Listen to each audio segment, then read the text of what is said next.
আসসালামু আলাইকুম, সবাই কেমন আছেন? তো আশা করছি যে যেখানে আছেন ভালো আছেন, সুস্থ আছেন। আমরা আল্লাহর অশেষ রহমতে ভালো আছি।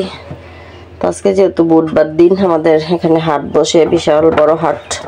তো এখান থেকে দেখা গেছে সানির আব্বু 4টা মুরগি নিয়ে আসছে।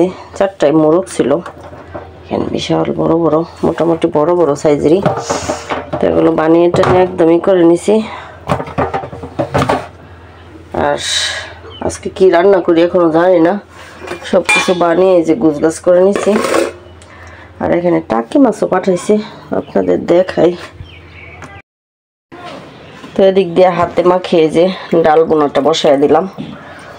আর যেহেতু মুরগি বানাইছি, মুরগি বানিয়ে ফ্রিজে রাখছি, একটু লেট হয়ে গেছে। আর মাছও নিয়ে আসছে, তো মাছগুলো কাটতে হবে একদম জেতা টাকি মাছ।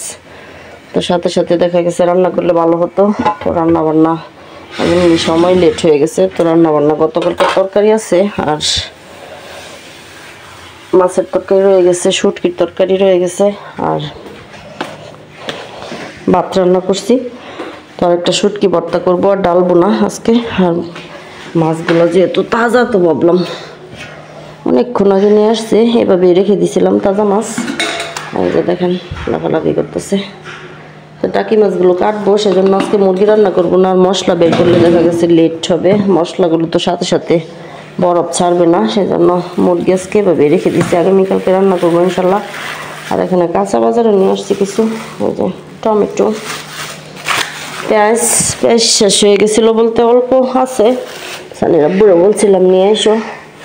আর এখানে দেখেন ধনিয়া পাতা কতগুলো নিয়ে আসছে।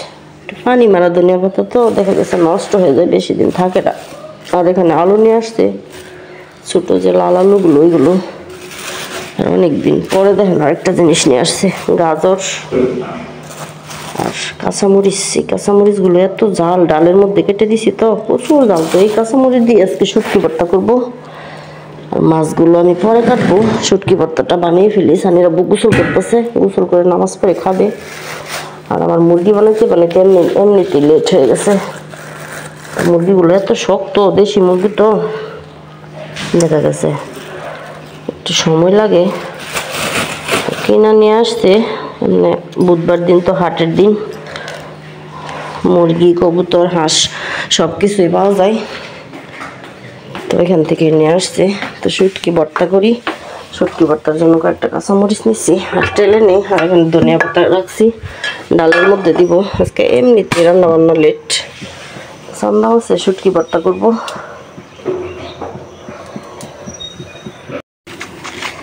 চান্দা শুটকি ভর্তা করবো, চান্দা শুটকিগুলো নিলাম। আর এখন মরিচ, পেঁয়াজ, রসুন সব কিছু টেলে নিতেছি ভর্তার জন্য। তো সন্ধ্যা হয়ে গেছে, মাছও কেটে শেষ করছি। দেখেন আজকে সারাদিন একটানা কাজ করছি। তো এগুলো দেশি টাকি মাছ, তো ভাবলাম ভর্তা খাওয়া যাবে, একটু কষ্ট করে কেটে রাখলে কয়েকদিন খাওয়া যায়। আর আমি মাছ মানে কাটা ছাড়া ফ্রিজে রাখি না। তো মাছ না কেটে ফ্রিজে রাখলে মানে কেমন একটা ভালো থাকে না, বেশি নষ্ট হয়ে যায়, নরম হয়ে যায়। পরে কাটলে আর খেতেও ভালো লাগে না, মাছের টেস্ট সম্পূর্ণ নষ্ট হয়ে যায়। আর বড় বড় সাইজ যেগুলো, এগুলো আলাদা করে রাখবো, আর ছোটোগুলো আলাদা করে রাখবো। মোটামুটি সবগুলাই ছোটো, প্রায় একই সাইজের, তবে কয়েকটা মাঝে মধ্যে আছে ছোটো সাইজের। তো এগুলো আলাদা করে রাখি। আর সানির আব্বুরে চা বানিয়ে দিব এখনই, মাগরিবের আজান দিয়ে দিছে।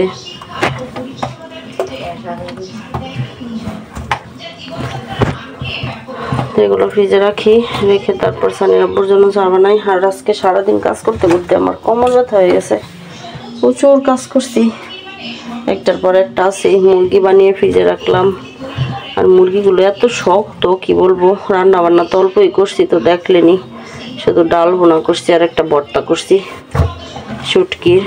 তো এতটুকু পর্যন্তই, মানে বেশি কাজ করলে দেখা গেছে রান্না বান্না ঠিক মতো করা যায় না, সময় পাওয়া যায় না, একা হাতে যেহেতু সব কাজ করতে হয়। তো এগুলো ছোটো, এগুলো আলাদা রাখি, আর এগুলো বড়, বড়গুলো আলাদা রাখবো।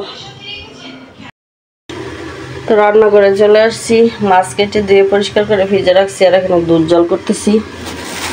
তো রস তো আগে জাল করা ছিল, এই যে রসের মধ্যে এই যে চিতই পিঠা কিনে নিয়ে আসা হয়েছে। তো শীত তো চলে যাচ্ছে, তো দেখা গেছে শীতের পিঠা চিতই যে দুধ চিতই ওইটা খাওয়া হয় নাই। এখানে 5টা পিঠা নিয়ে আসা হয়েছে, 5টা এমবি যাবো। দুধ মানে গাঢ় করে জাল করে নিতেছি গরুর দুধ, তো এটা শেষের দিকে দিব।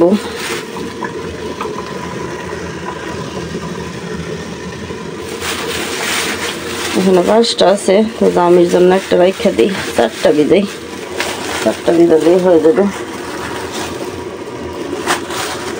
শুটকি ভর্তা আছে, আমি খাইতে পারবে।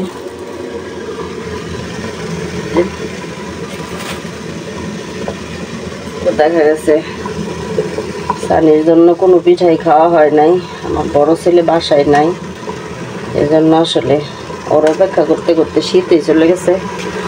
শীতের মধ্যে আর আসে নাই, 3 মাস ধরে বাসায় আসে না। তো দেখা গেছে একা একা করে কিছু খাইতেও ভালো লাগে না ছেলেরা বাসায় না থাকলে।